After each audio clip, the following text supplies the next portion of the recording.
नमस्कार, कैसे हैं आप सभी? आशा करता हूँ आप सभी ठीक होंगे, स्वस्थ होंगे। एक महत्वपूर्ण मुद्दा चर्चा में है और सर्वोच्च न्यायालय के समक्ष है, तो मुझे लगा इस पर हमें बात करना चाहिए, चर्चा करना चाहिए। एक मामला है सबरीमाला का मामला। सबरीमाला का मामला जो कि अनुच्छेद 26 से जुड़ा हुआ है। भारत के संविधान का अनुच्छेद 26 ये कहता है कि प्रत्येक धार्मिक समुदाय को धार्मिक मामलों के प्रबंधन का अधिकार होगा। यानी धार्मिक प्रारूप में क्या काम हो रहा है, इसको प्रबंधित करने का अधिकार उनके पास होगा। प्रत्येक धार्मिक समुदाय के कॉन्टेक्स्ट में चर्चा की गई है। अब मामला क्या हुआ कि अनुच्छेद 26 एक मौलिक अधिकार है।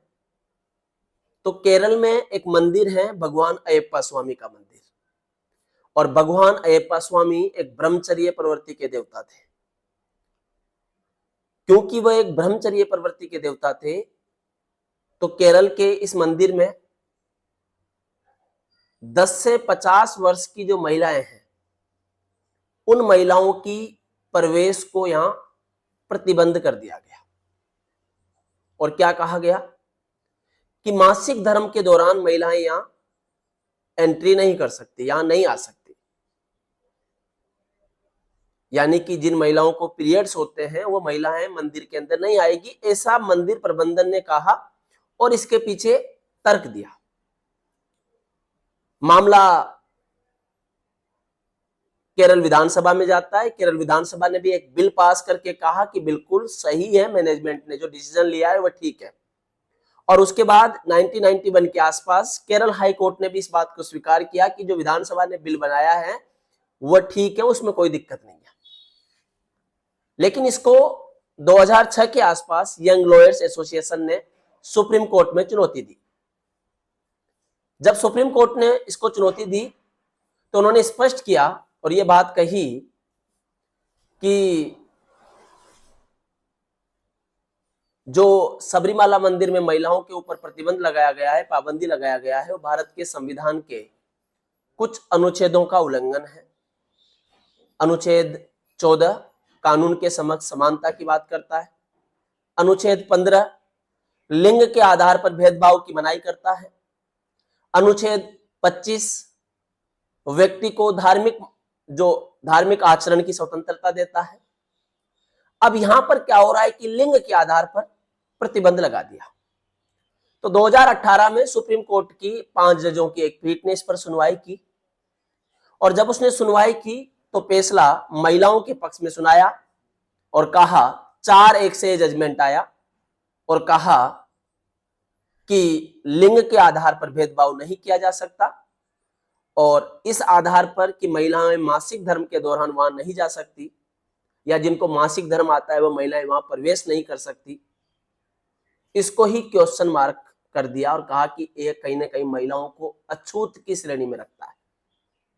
मैं यहां पर दोबारा आपको ये बता दूं कि 10 से 50 वर्ष के बीच की महिलाओं को वहां बिल्कुल भी प्रवेश निषेध करता कि वहां पर नहीं आएगी। लेकिन 2018 में सुप्रीम कोर्ट का जजमेंट जब आता है तो उसके बाद कोर्ट एक बात और कहता है। कोर्ट एक थ्योरी देता है, एसेंशियलिटी टेस्ट, अनिवार्यता परीक्षण का सिद्धांत। अनिवार्यता परीक्षण का सिद्धांत क्या है? कोर्ट कहता है कि प्रत्येक धर्म को अपने उन चीजों को कैटेगराइज करना पड़ेगा जो उस धर्म के आचरण में अनिवार्य हैं, और उन चीजों को भी जो गैर अनिवार्य है। अनिवार्य का मतलब जिनके बिना किसी धर्म का आचरण या धर्म की व्यवस्था ही संपन्न नहीं हो सकती, वह धर्म की पालना ही नहीं हो सकती। और गैर अनिवार्य है, उनके बिना भी धर्म चल सकता है। और यहां पर गैर अनिवार्य यानी नॉन एसेंशियलिटी में रखा किसको? सबरीमाला में महिलाओं की पाबंदी को। और इसीलिए ये एक महत्वपूर्ण टॉपिक हो जाता है। उसके बाद केरल में धार्मिक संगठनों ने इसका विरोध किया और उन्होंने कहा कि लगभग पिछले 1500 वर्षों से यहां महिलाओं का प्रवेश निषेध है, ऐसा करना धार्मिक मान्यताओं के खिलाफ है। तो सुप्रीम कोर्ट ने फिर याचिकाएं डाली गई, रिव्यू पिटीशन डाली गई कि आप इस पर दोबारा देखिए, एक बार सुनिए। और सुप्रीम कोर्ट में संवैधानिक पीठ दोबारा बैठी है, उसकी सुनवाई चल रही है। उसमें केंद्र सरकार ने अपना पक्ष रखा है।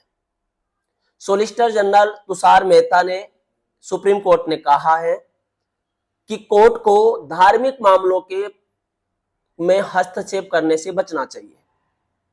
कोर्ट या संविधान की व्यवस्था के आधार पर धार्मिक मामलों को निर्धारित नहीं किया जा सकता, क्योंकि यह अंतःकरण की भावना के साथ जुड़े हुए हैं। और इसीलिए जो माननीय सुप्रीम कोर्ट ने जो आरोप लगाया है वह आरोप उचित नहीं है, ठीक नहीं है। जो सुप्रीम कोर्ट ने कहा है उसको हम उचित नहीं मान सकते, उसको अपने फैसले पर पुनर्विचार करना चाहिए। तो सबरी वाला मामला क्या है और ये कैसे महिलाओं के अधिकारों से जुड़ा हुआ है, हमने इसके बारे में चर्चा की। धन्यवाद।